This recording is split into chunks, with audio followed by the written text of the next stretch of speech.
Isolation day 14.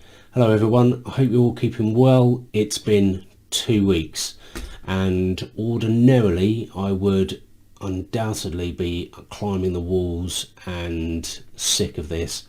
I'm managing to get out most nights, well every night, to have a bit of a plod around the roads quite late so that I don't see anyone else. I haven't seen anyone else anyway, to be honest. I think I've seen probably 10 people the entire time I've been running over this 2 weeks.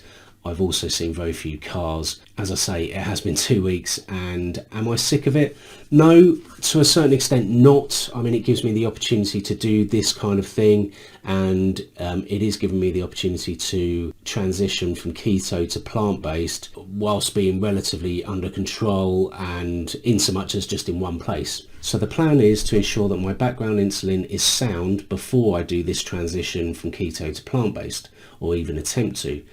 The last time I presented the figures to you, my blood sugars kept on going low early doors in the morning. I was also going low when I was running. I did adjust my basal rate overnight, but it clearly wasn't enough. If you have a look here, you can see, not yesterday morning before, and you can see I was going low from 4 o'clock to 6 o'clock and then on to 8 o'clock. So what I've done is tracked it for yesterday morning, and you can see here, and it's relatively level again to 4 o'clock, then it starts dropping away from 6 o'clock to 8 o'clock still. So clearly I hadn't reduced the basal rate far enough. So what I've decided to do, instead of reducing it by 0.05 millimoles, I am reducing it by a further 0.15 millimoles.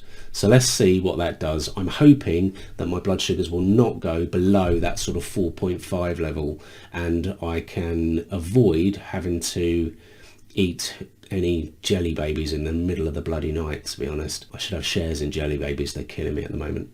Once I sort this, then I can move on and I can ensure that during the day my blood sugars are okay. If you have a look at yesterday, which was the 1st of April, you can see that after the 2.1 in the morning, it goes 4.1, 5, 7.7, 5.9, 5.2, 6.3. That's not bad at all, you know, and then it dropped away after I went running again, which is frustrating because I took more carbs before I went running and I waited the obligatory 25-30 minutes to ensure those carbs were working.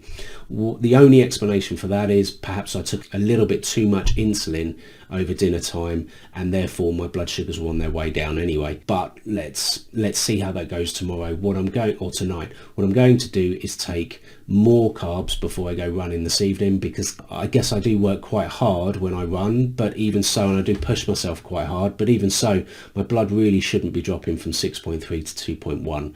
I want to avoid that and keep it relatively level. If not, I don't mind it dropping away slightly, but not that far.